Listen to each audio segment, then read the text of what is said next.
This is Tim, North Central Iowa Paranormal. This is segment 3. He just said center and deep.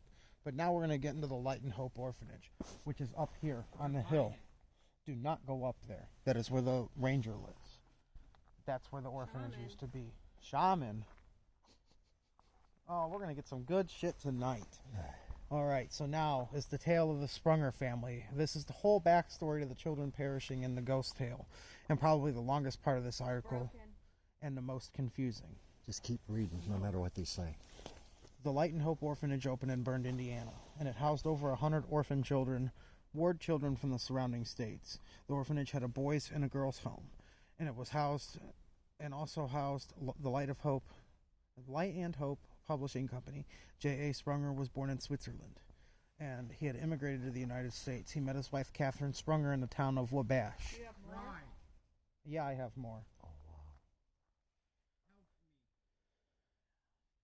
He met his wife, Catherine Sprunger, in this town of Wabash, Switzerland. And they were also rumored to be cousins. That's why Catherine Sprunger had the name Sprunger previously. They immigrated here and started the Light and Hope. Other sources say Light of Hope and Light and Hope, but we're just going to call it Light and Hope. The couple had 2 kids named Hillegunda and Edmona, who soon died after birth. He started a business and built a residence in Berne, as well as a sawmill, planing mill, a factory, and a few dozen homes. In 1880, his business went up in smoke, quite literally. The damage added up to over $25,000, but he rebuilt. Aside from this, Hillegunda had passed away, and he decided to pack up.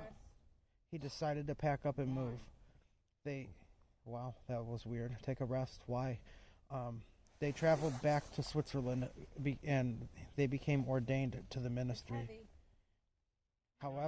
However, he moved back when the first orphanage was open in Chicago, and a few more in a few other cities, and then eventually Berne, Indiana.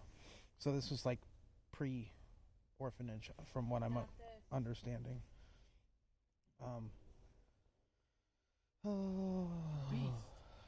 The Light and Hope Girls' Home was opened. However, in 1899, his orphanage was ravaged by fire, taking the lives of 3 girls. The damages were in upwards of $9,000. Building. That's what he just said. Mm-hmm. And Sprunger also didn't have insurance. Suffering from his losses and rebuilding the orphanage, he created a bigger orphanage in Berne, Indiana. And he built a bigger orphanage in Berne before deciding to purchase a tract of 543 acres.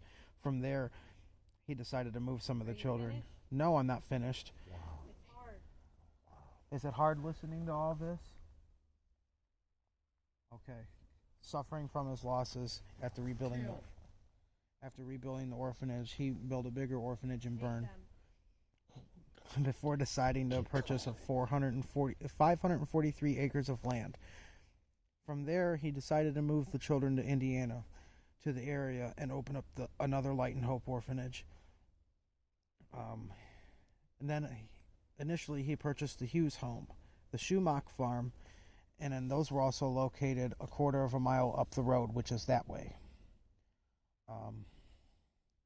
And then eventually he purchased Swift Manor, but they never used it for an orphanage.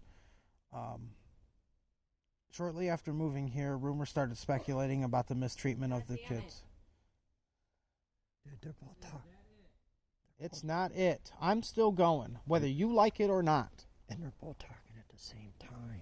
Keep going. You're stirring something up here. Maybe Short. I'm reading. That's what I'm doing. Shortly after moving here, rumors started speculating about the mistreatment of the children, or the inmates, as they were called, of the orphanage. Don't say that. Don't say that. Read it again. Okay. Read that part again. All right. And keep going after. Shortly after moving here, rumors started speculating about the mistreatment of the children, or the inmates, as they were called, of the orphanage. Accounts of poor food and abuse, even some of the children running away and escaping. Some of the runaway children over the years of operation found refuge with Mrs. G.B. McConnelly, Miss Griswold, and finally Mrs. Peter Hahn. Some of the children imprisoned here at the Light and Hope Orphanage testified against the Sprungers. This testimony was confirmed by a Chronicle Telegram article from 1909. Who's me? One of the orphans was named Benny Sutliff, but we'll talk about Benny in a bit. There's a bit more to this story, and it's really confusing at times, but I'm just trying to stick to strictly facts and not legends. It's done well. Yeah. Wow.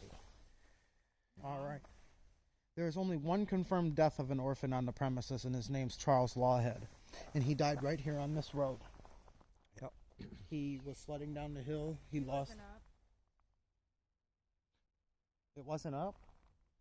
Was it up the hill? Where did he die at?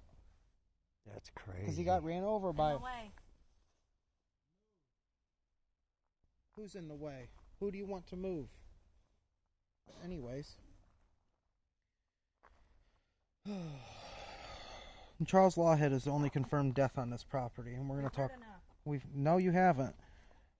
And any other orphan who reportedly died, they died in the care of the foster parents. One child was beaten so severely. They screamed. Oh my God, dude, this is crazy.